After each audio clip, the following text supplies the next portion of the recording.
Из-за теплового расширения неизбежны деформационные трещины.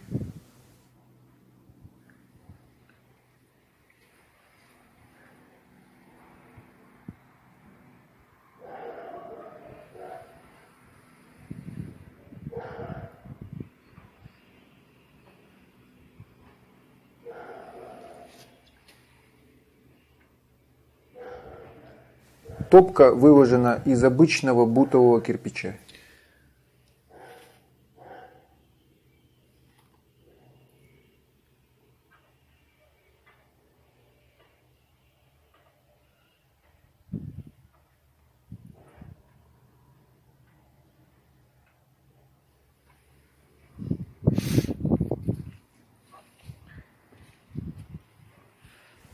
Необходимо отделять кладку топки от облицовки для минимизации деформации.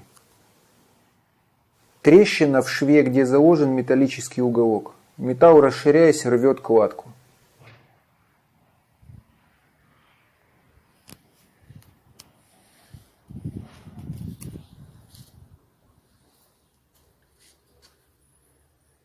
Кладка топки на цементно-песчаный раствор 1:6.